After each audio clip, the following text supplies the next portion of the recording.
finally met my biological parents. Their first words? Why are you still alive? Then they handed me an invitation to my own wedding. On today's episode of The Wander's Tales, we dive where quiet courage prevails. Hidden truths and hearts so bold, stories of fear left untold. If this calls to you, don't delay, subscribe, tap the bell, and stay with us. Thank you. The humidity of Lagos clung to Amara's skin like a damp shroud, a stark contrast to the sterile, recycled air of Heathrow she had left behind only hours ago. As the black SUV crawled through the labyrinthine streets of Victoria Island, past glittering skyscrapers that stood like sentinels over the sprawling slums below, Amara felt a tightening in her chest that no breathing exercise could soothe. She clutched her Nigerian passport, freshly issued and smelling of ink, as if it were a shield against the mounting dread of the unknown. The Okoro estate was a fortress of white marble and wrought iron, a monument to old money and even older secrets, tucked away behind high walls topped with jagged glass and electric wire. When the gates swung open with a heavy, metallic groan, Amara saw them. Chief Silas and Lolo Beatrice, standing on the grand portico like statues carved from ebony and resentment. She stepped out of the car, her heart drumming a frantic rhythm against her ribs, her mouth opening to offer a greeting she had practiced for 2 decades, but the words died in her throat. Instead of tears, instead of an embrace, her mother's eyes widened in a look of sheer, unadulterated terror, and her father's voice, cold and sharp as a ritual blade, sliced through the afternoon heat, demanding to know how she had cheated the grave they had dug for her 25 years ago. The silence that followed was heavy with the scent of jasmine and exhaust, a suffocating blanket that seemed to drown the sounds of the city beyond the walls. Amara stood frozen, her hands still hovering near the car door, as the weight of her father's words began to sink into her consciousness like lead. "Why are you still alive?" was not a question of curiosity, but a demand for an explanation for a cosmic error, a glitch in a carefully choreographed reality she was never meant to witness. Her mother, draped in expensive lace that shimmered with the light of 1,000 hidden gems, clutched a silk handkerchief to her mouth, her eyes darting around the courtyard, as if searching for the reaper she expected to see trailing in Amara's wake. The opulence of the surroundings, the gold-leafed pillars, the fountains carved into the shapes of ancestral spirits, the sheer scale of the wealth, felt suddenly like a gilded cage built to contain a history of violence and sacrifice. Amara realized then that her search for home had been a journey into the heart of a predator's den, and the biological bond she had romanticized was merely a tether to a debt she didn't know she owed. As the sun began to dip below the horizon, casting long, distorted shadows across the marble floor, the realization dawned on her that she was not a daughter returned to the fold, but a ghost who had forgotten to stay dead, threatening a peace that had been bought with her supposed demise. Inside the grand parlor, where the air was chilled to a precise, uncomfortable degree by industrial-strength air conditioning, the tension shifted from shock to a calculated, chilling business. Chief Silas sat in a throne-like chair of carved mahogany, his presence filling the room with an authority that felt ancient and absolute, while Beatrice hovered in the periphery, her movements jerky and anxious. Without a word of welcome, without asking if she was hungry or tired from the flight, Silas reached into the pocket of his traditional agbada and pulled out a heavy, cream-colored envelope. The paper was expensive, embossed with gold foil that caught the dim light of the chandeliers, looking every bit like the announcement of a high-society event. He slid it across the glass-topped table toward Amara, his gaze never wavering from her face, his expression a mask of stern indifference. Amara's fingers trembled as she picked it up, the weight of the cardstock feeling unnaturally heavy in her hand.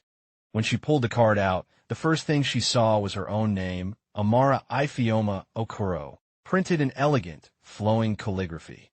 It was a wedding invitation, formal and grand, announcing a union between the Okoro and Diallo families. But as her eyes scanned the date, a cold sweat broke out across her brow. The ceremony was set for exactly 3 weeks from today, and the bride, Listed was a woman who was supposed to have been buried decades ago.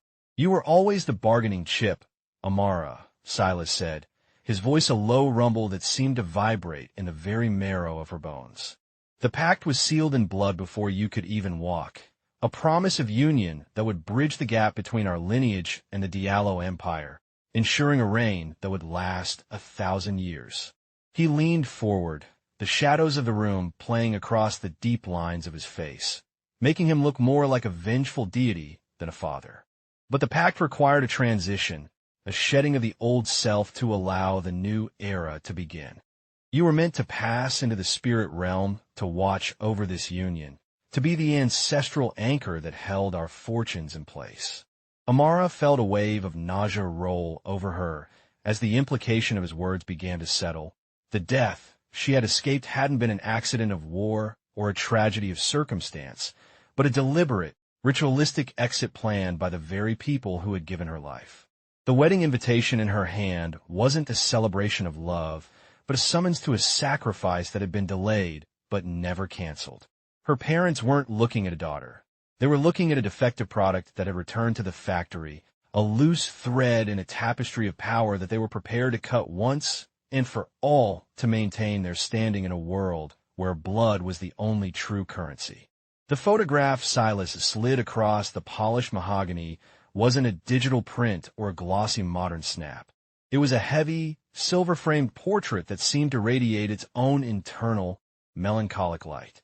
The man in the image was striking, his features carved with a precision that bordered on the divine, possessing high, regal cheekbones and eyes the color of scorched earth that seemed to stare directly through the camera and into Amara's very soul. He didn't look like a stranger. He looked like a memory she had suppressed, a ghost from a dream she had forgotten upon waking, his expression caught in a moment of profound, quiet longing. Amara felt a strange, electric hum beneath her skin as she traced the outline of his jaw with her eyes, a sensation of déjà vu so violent it made her stomach turn. Her mother, Beatrice, leaned in, her voice a fragile reed caught in a gale, whispering that this was Chidi Diallo, the man whose spirit had been tethered to Amara's since the moment of their simultaneous births. This wasn't just a potential suitor or a political match. According to the ancestral oracles of the Okoro lineage, Chidi was the twin soul, the half of a whole that could only be completed when the blood pact was fulfilled. The photograph felt heavy in her hands, vibrating with a frequency that matched her own heartbeat, making the air in the room thick with the scent of old parchment and ozone. Beatrice's hand trembled as she reached out to touch the silver frame, her fingers hovering just inches from the glass, as if she feared the image might burn her. She began to explain, in a voice heavy with the weight of centuries of tradition, that Chidi had grown up knowing every detail of Amara's face, despite her being a continent away and presumed dead by the rest of the world. The Diallo family had raised him on the myth of the ascended bride, telling him that his true partner was a guardian spirit who would one day return to claim her place beside him in the physical realm. Amara felt a wave of cold horror wash over her. This man, this Chidi, had been groomed to love a ghost, to pine for a woman who was a mere tool in a dynastic chess game.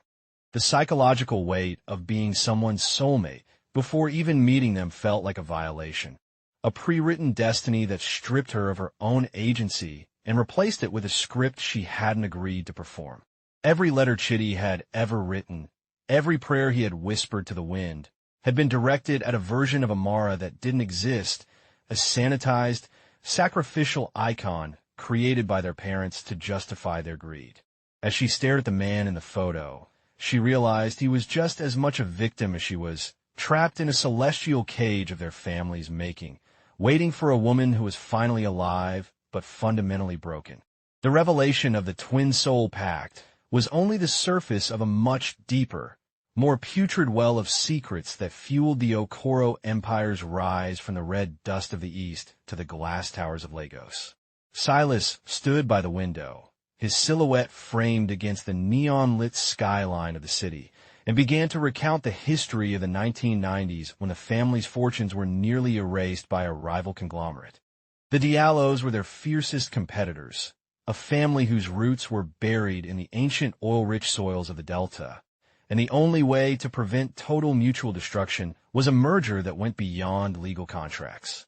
They had consulted an oracle in the deepest parts of the Anambra forest, a woman who spoke in the voices of the unborn, who told them that their lines must be fused not just through capital, but through a spiritual substitution.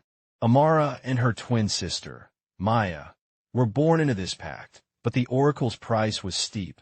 One twin was to live as the earthly queen, and the other was to be returned to the ancestors to serve as the divine bridge, ensuring the family's perpetual luck and protection.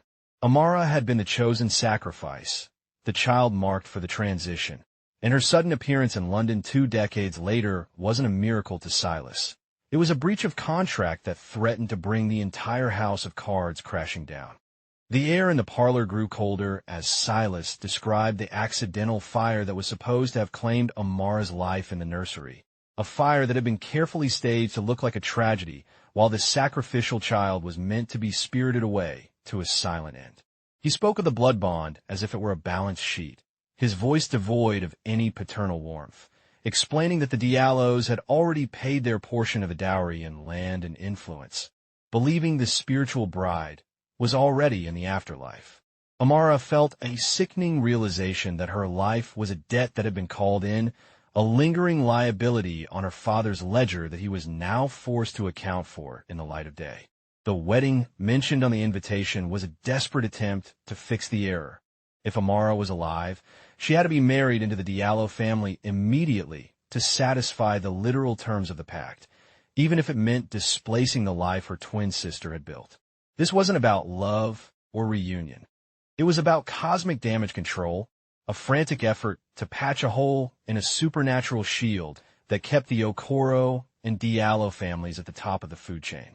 Amara looked at her hands and wondered how much of her destiny had been manufactured in boardrooms and forest shrines, and how much of herself was left once the family's expectations were stripped away. While the upper floors of the Okoro mansion were a sterile display of wealth and European minimalism, the lower levels and servant quarters were a labyrinth of shadows and whispered secrets where the real history of the house resided. Amara found herself wandering the narrow corridors of the basement during the early hours of the morning, unable to sleep as the weight of her parents' words pressed down on her chest like a physical stone. She followed the faint, rhythmic sound of a Yoruba lullaby, a melody that felt like a phantom limb, tugging at a part of her brain she hadn't accessed since she was a toddler. In a small, dimly lit room tucked behind the industrial laundry, she found a woman whose skin was as wrinkled as a dried plum, but whose eyes held a sharp, terrifying clarity. This was Mama Nkechi, the woman who had been Amara's primary caregiver before the fire, a woman who had been kept in the family's service not out of loyalty, but as a prisoner of her own knowledge. When Nkechi saw Amara, she didn't scream or faint. She simply stood up and walked toward her, her hands reaching out to cradle Amara's face with a tenderness that felt more parental than anything Silas or Beatrice had offered in the hours since her arrival. The old woman's voice was a raspy whisper as she revealed the most devastating secret of all. The person Amara had loved most in her fragmented London memories, a brother figure who had protected her in the foster system, wasn't a stranger at all, but a Diallo child who had been hidden in plain sight.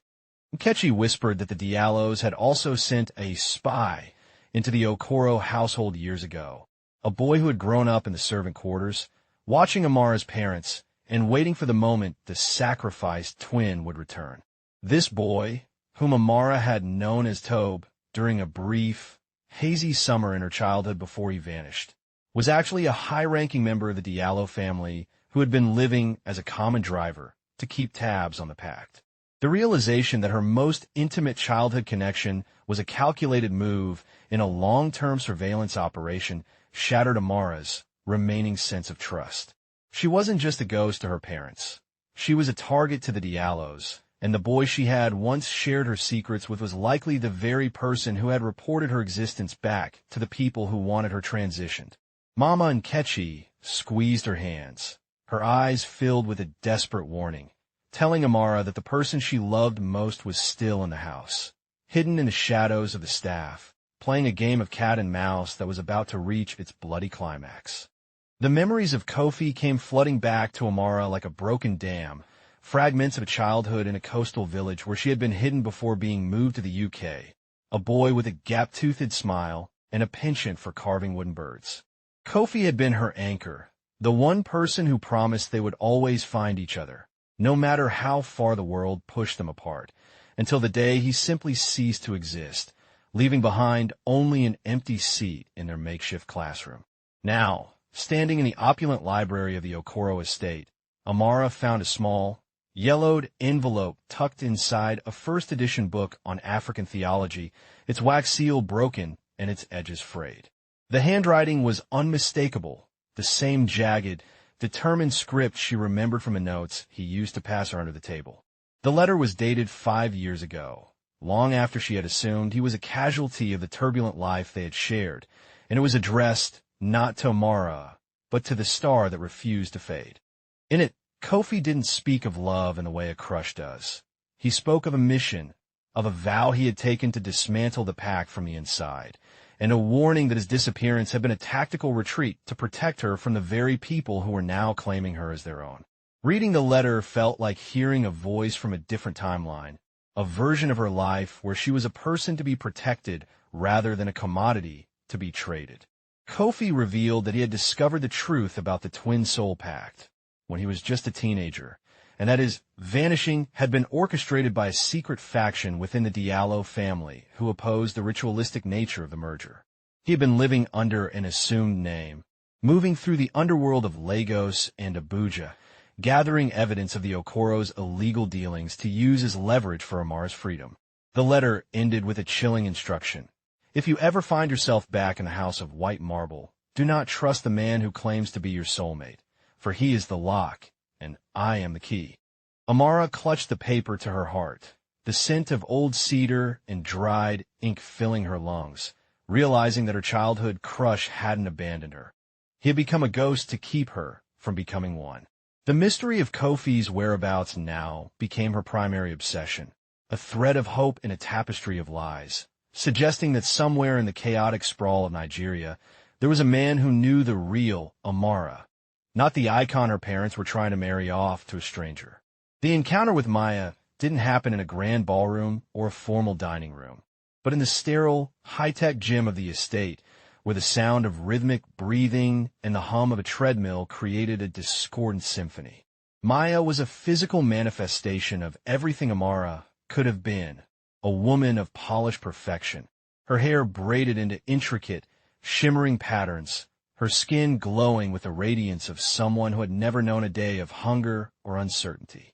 As Amara walked in, Maya stopped mid-stride, her gaze meeting Amara's in the floor-to-ceiling mirrors, and for a moment, the world seemed to tilt on its axis. It was like looking into a haunted glass. They shared the same tilt of the eyes, the same curve of the lip, but where Amara's expression was one of guarded survival, Maya's was a mask of cold, aristocratic disdain. Maya didn't offer a hug or a word of sisterly affection. Instead, she stepped off the machine and wiped her brow with a silk towel, her voice dripping with a casual cruelty that cut deeper than Silas's coldness ever could. She told Amara that she had spent her whole life playing the role of the survivor, reaping the rewards of a life that was half built on the supposed death of her sister, and she had no intention of letting a returned ghost ruin her standing.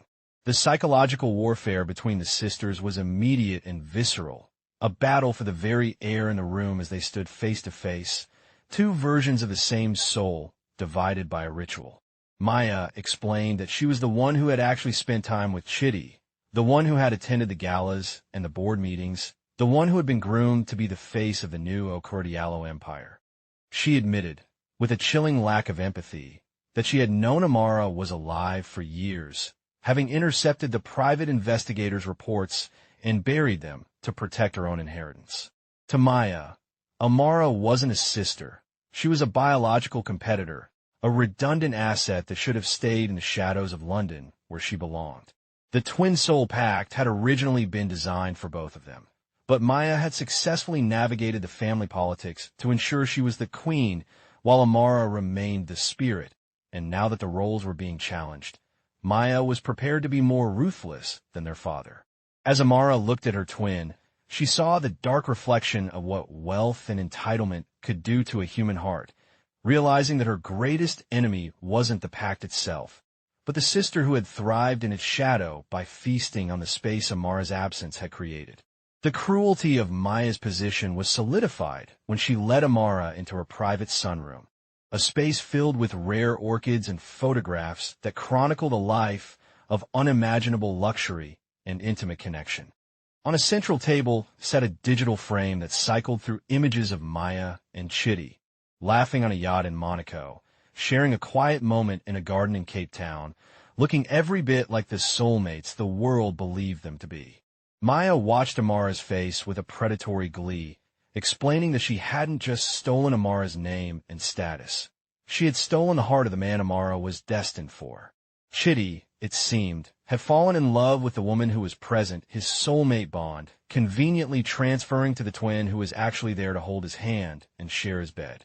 Maya laughed, a sharp, brittle sound, as she told Amara that Chitty didn't want a miracle or a ghost. He wanted the woman who had stood by him during the merger's most difficult negotiations. The wedding invitation Amara had received was merely a formality to appease the older generation's ritualistic obsessions, but the emotional reality of the union was already firmly anchored in Maya's favor. Amara felt a hollow ache in her chest, a sense of loss for a man she had never met but whose destiny had been promised to her as a birthright.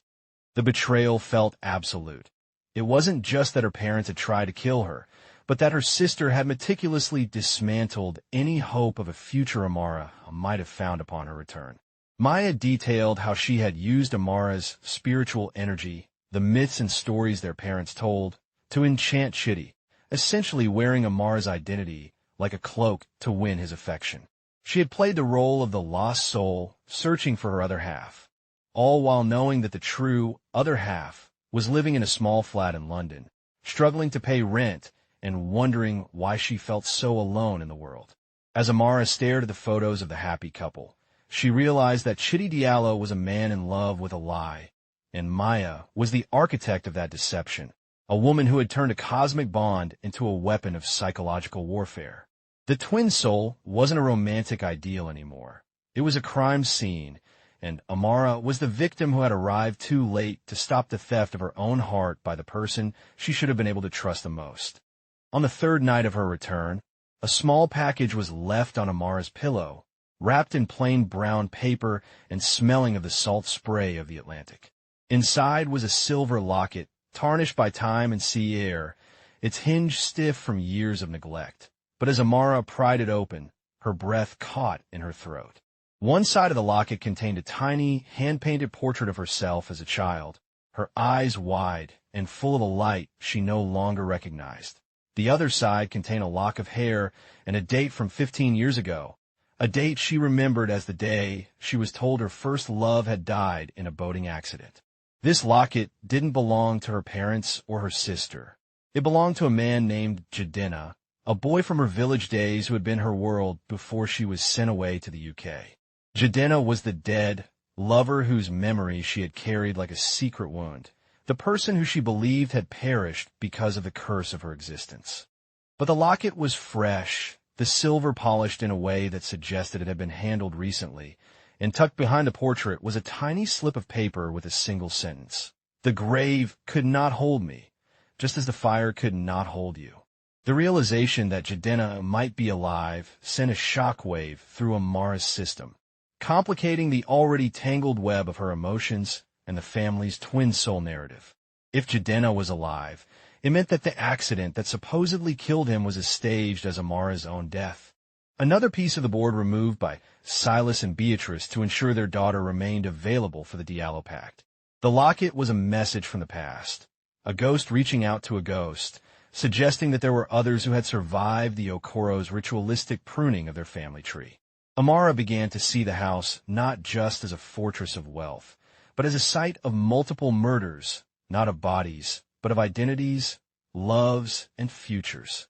She spent the night clutching the locket, the cold metal warming against her skin, wondering if Jadena was the one watching her from the shadows, or if he was another pawn being moved into position for the final confrontation.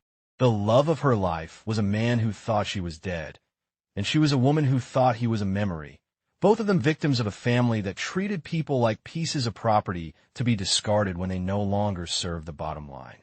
The first kiss is often remembered as a moment of pure, unadulterated magic, a spark of spontaneity that ignites a lifelong flame. But for Amara, the memory was now being dismantled and repurposed as a tool of manipulation. During a tense lunch with Beatrice, her mother revealed, with a chilling pride, that the boy Amara had kissed behind the village schoolhouse at age 12, the moment she had always cherished as her first taste of freedom, was actually a Diallo cousin hired to trigger the spiritual bond.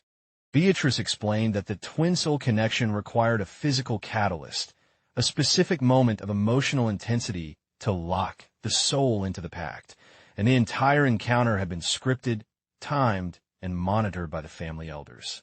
The romantic moonlight, the chance meeting, and the stolen kiss were all part of a carefully choreographed ritual designed to ensure Amara's spirit was tethered to the Diallo lineage before she was removed from the physical world. Amara felt a wave of profound nausea, the memory of that innocent moment curdling in her mind like sour milk, as she realized that even her most private emotions had been colonized by her parents' ambitions. This orchestration wasn't just a betrayal of her past. It was a revelation of how the Okoros viewed love, not as a human experience, but as a biological and spiritual frequency that could be tuned and directed for profit.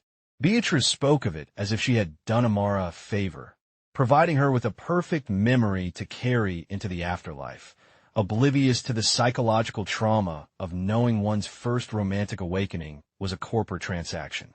The lifelong love triangle that was now developing between Amara, Maya, and Chitty was the logical conclusion of this orchestration, a mess of manufactured desires and engineered attractions that left no room for genuine connection. Amara began to doubt every feeling she had ever had, wondering if her attraction to Chitty's photograph or her longing for Jadena were also pre-programmed responses, echoes of a script written by a group of old men in a forest decades ago. She was living in a psychological hall of mirrors where every reflection was a lie, and the person she loved was merely a character in a play she was being forced to star in against her will. The wedding wasn't just a union of families. It was the final act of a production that had begun with a staged kiss in a village that no longer existed. The walls of the Lagos estate eventually became too small to contain Amara's mounting panic, and with the help of a sympathetic driver, a man who looked at her with a pity that suggested he knew more than he was saying, she managed to slip away under the cover of a torrential tropical downpour. She fled toward Abuja, the capital city, following a cryptic lead from Mama Nkechi that Chitty Diallo wasn't actually in Lagos, but was sequestered in a private compound in the hills of Maitama, unaware that his spiritual bride had returned in the flesh. The journey across the Nigerian landscape was a blur of red earth and lush greenery, a physical transition that mirrored Amara's internal journey from a victim to a seeker. Abuja greeted her with its wide, clean boulevards and the looming presence of Zuma Rock, a city that felt more orderly, but no less dangerous than the one she had left behind.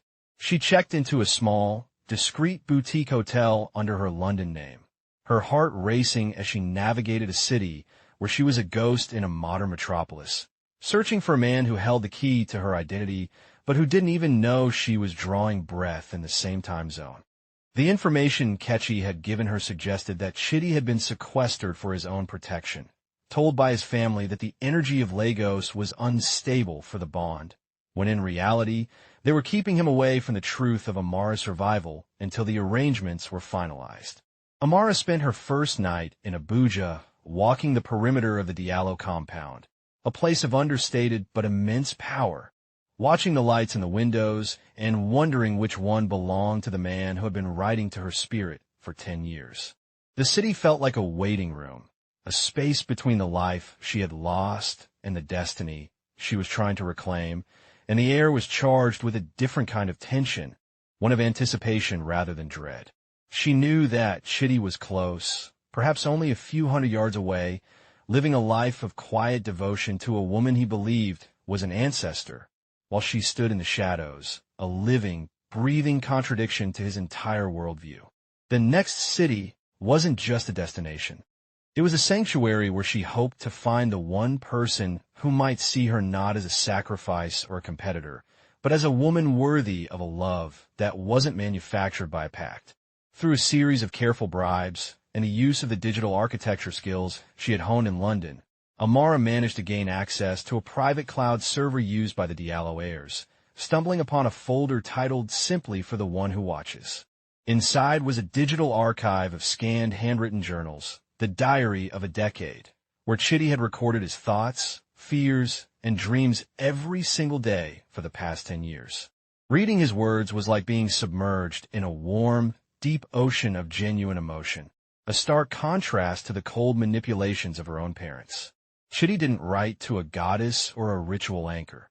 He wrote to a woman he imagined liked the smell of rain, who wondered about the stars, and who felt the same inexplicable void in her heart that he did. He spoke of the twin soul, not as a burden of state, but as a lifeline, a belief that there was someone out there who truly knew him, even if they could only meet in the quiet spaces of his mind. For the first time, Amara felt a tear slide down her cheek, not out of sadness, but out of the sheer, overwhelming power of being seen by someone who had never even looked at her. The diaries revealed a man who was deeply lonely in his opulence, a man who felt like a prisoner of the Diallo legacy and who looked to his spiritual bride as the only thing that was pure in his life. He wrote about the wedding with a sense of dread, fearing that the ritual would somehow trap the spirit he loved and turn it into something cold and corporate, never suspecting that the spirit was actually a woman fighting her way toward him through a sea of lies.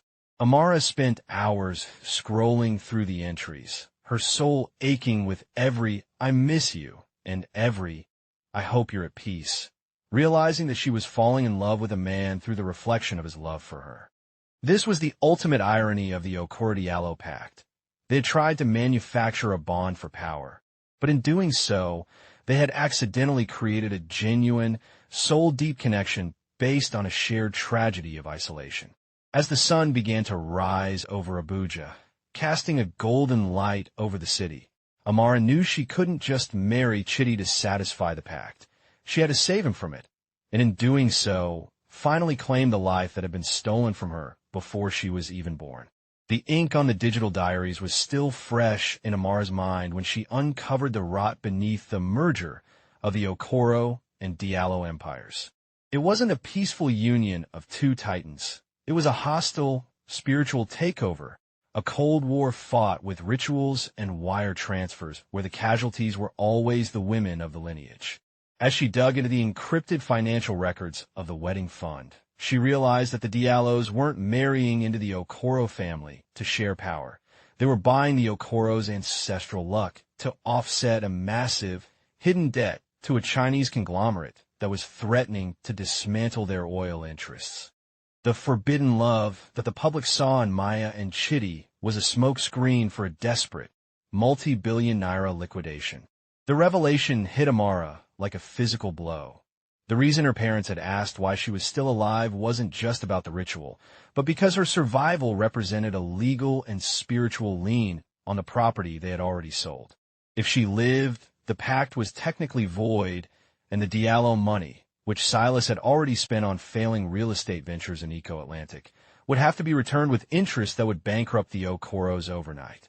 The air in her Abuja hotel room felt thin and electric as she connected the dots between the ancient oracles and modern-day forensic accounting. She realized that Chitty was being kept in the dark about the true nature of his soulmate, groomed to be the emotional anchor for a transaction he would find abhorrent if he knew the truth.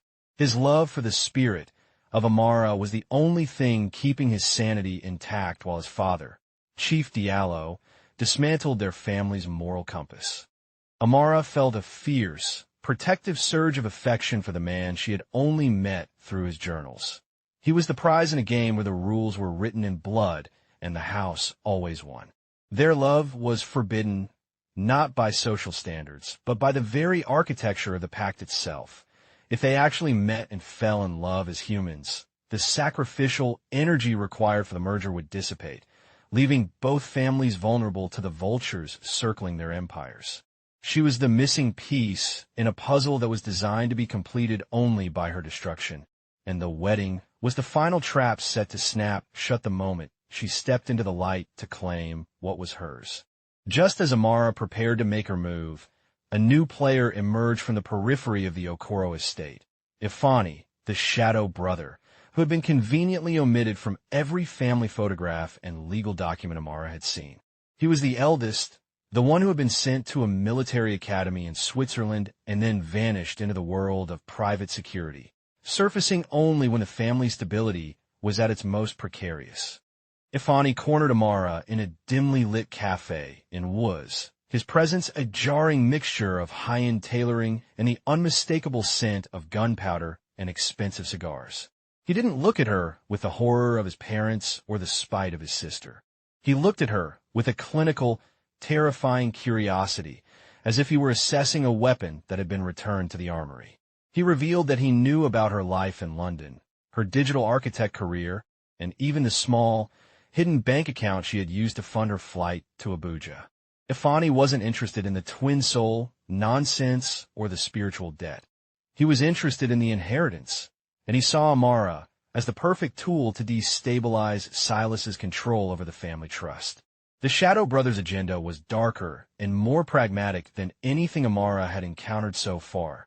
He wanted to burn the Okoro merger to the ground and rebuild it as a digital shadow state, using Amara's survival as the legal crowbar to pry the assets away from their father. He spoke of the ritual with a dismissive sneer, calling it the superstition of dying men, but he warned Amara that the Diallos were not so easily swayed by logic. He told her that his security team had intercepted a Diallo hit squad that had been tracking her since she left Lagos, suggesting that her parents had already signed her death warrant for the second time. Ifani offered her a deal. He would provide her with the protection and the platform to reveal herself at the upcoming Ritual of Names gala, but in exchange, she would have to sign over her spiritual and legal proxy to him, effectively making him the master of the new dynasty. Amara realized she was being asked to choose between being a sacrifice for her father or a puppet for her brother, two different versions of the same cage, while the clock on the wedding invitation ticked down to 0. The Ritual of Names gala was the pinnacle of the Lagos social season, held in a glass and steel pavilion that seemed to float on the dark waters of the lagoon, a place where the air was thick with the scent of expensive perfume, roasting meat, and the quiet hum of billion-dollar deals. Amara arrived not as a guest, but as a phantom, wearing a dress of shimmering, iridescent silk that Ifani's team had procured, a garment that looked like liquid moonlight and made her appear both ethereal and dangerously present. As she stepped into the ballroom, the music seemed to falter, a ripple of silence spreading through the crowd like a drop of ink in clear water as guests noticed the woman who looked exactly like the golden twin, Maya, but with a gaze that held the weight of 1,000 untold stories. Silas and Beatrice stood on the raised dais, their faces turning a ghastly shade of gray as they saw their dead daughter walking toward them, her heels clicking against the marble floor like the countdown of a bomb. This was the moment of public reclamation, the point of no return where Amara would force the elite of Nigeria to acknowledge that the spirit bride was made of flesh and bone. The confrontation was a masterpiece of high society tension, a psychological chess match played out in front of cameras and the watchful eyes of the Diallo elders. Amara didn't scream or accuse. She simply stood before her father and asked for his blessing, her voice amplified by the acoustics of the pavilion so that every person in the room heard the demand. The "Why are you alive?" that had been whispered in the shadows was now a silent question hanging in the air, a challenge to the very foundation of the Okoro's social standing. Maya stepped forward, her face a mask of calculated fury, attempting to dismiss Amara as an imposter or a disgruntled distant relative, but the physical resemblance was too perfect, the twin soul energy between them too palpable to be denied.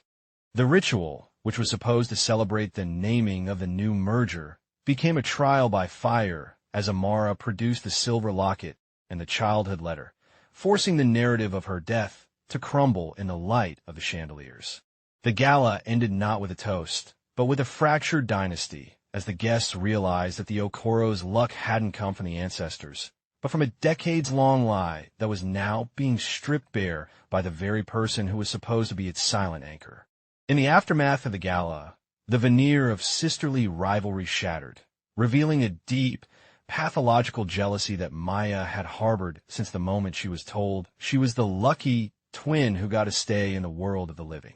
While Amara was being sequestered in a secure room by Afani's guards, Maya bypassed the security with the ease of someone who owned the building, her expression one of cold, crystalline resolve. She didn't come to argue or to plead for her status. She came to finish what the fire 25 years ago had failed to do. Maya revealed that she had been the one who alerted the Diallo hit squad to Amara's hotel in Abuja, and she had been the one who had convinced Chitty that the messages he was receiving from a stranger were actually a mental breakdown. Maya chose the legacy, the power, the jewels, and the man over the flesh and blood sister she had only just met, proving that the Okoro blood was indeed thicker than water, but only when it was used to lubricate the gears of their ambition. The betrayal was punctuated by a chilling admission. Maya had already poisoned Chitty's perception of Amara so thoroughly that he would likely never believe she was real, even if she stood before him. She had used his own diaries against him, mocking his romantic delusions and telling him that an imposter was using his private thoughts to gaslight the entire family. Maya looked at Amara with a pity that was more painful than her hatred, explaining that in the world of the Okoros, there was only room for one queen, and she had spent 25 years earning that title through 1,000 small cruelties and compromises. She left Amara with a final, devastating ultimatum: disappear back to London and never speak the name Okoro again, or stay and watch as Maya dismantled everything Amara loved, including the memory of Jidenna and the hope of a future with Chitty. As the door clicked shut, Amara realized that her twin was the true architect of her current misery, a woman who had consumed the space of 2 lives and would kill to keep the spiritual bride in the grave where she belonged. The person who finally broke Amara out of her gilded prison wasn't her brother or a mercenary, but a man who looked like he had been put back together from broken pieces, Kofi, the childhood crush who had vanished years ago, now a shadow of the boy he once was. He appeared in the high-security wing, not as a hero, but as a cleaner hired by the Diallos, his eyes haunted by the things he had seen and done to survive the underworld he had been cast into. Kofi didn't offer a romantic reunion. He offered a grim reality check, revealing that he had been working for the Diallo patriarch all along, not out of loyalty, but as a deep-cover agent trying to find a way to kill the Pact from the inside. He was the one who had sent the letter and the locket, using them as bait to draw Amara back to Nigeria. Not because he loved her, but because her presence was the only thing that could trigger the final clause of the merger, a clause that would destroy both families if a returned soul was proven to be alive during the wedding ceremony. The weight of this revelation was a crushing blow to Amara's heart. The man who had been her childhood protector was now a cynical operative using her as a human detonator to settle his own score with the elites. Kofi explained that his love for her had died the day he was forced to watch his own family be destroyed by the Okoro's land grabs, and his only goal now was to ensure that no other child was ever sacrificed to a twin soul pact. He looked at her with a mixture of regret and cold determination, telling her that he was taking her to the wedding not to save her, but to ensure she was at the center of the blast when the family's secrets were finally aired in front of the oracles. Amara realized that she was truly alone in this fight. Her parents wanted her dead, her sister wanted her erased, her brother wanted her as a puppet, and her first love wanted her as a weapon. The modern African setting of high-stakes power and ancient debt had stripped everyone of their humanity, leaving only the Pact as the master of their shared destiny, a monster that fed on the very connections that were supposed to make life worth living. As the wedding approached, the truth about the silver locket and the man who sent it, Jidenna, finally came to a devastating head in a confrontation at a hidden shrine on the outskirts of Lagos. Amara found Jidenna, but he wasn't the man of her dreams. He was a broken, psychological construct, a man who had been programmed by the Okoro elders to be the perfect romantic fallback in case the Diallo Pact failed. The locket hadn't been a sign of his survival. It was a tracking device, a piece of biometric tech disguised as a memento, designed to monitor Amara's emotional state and ensure she remained attuned to the ancestral frequencies.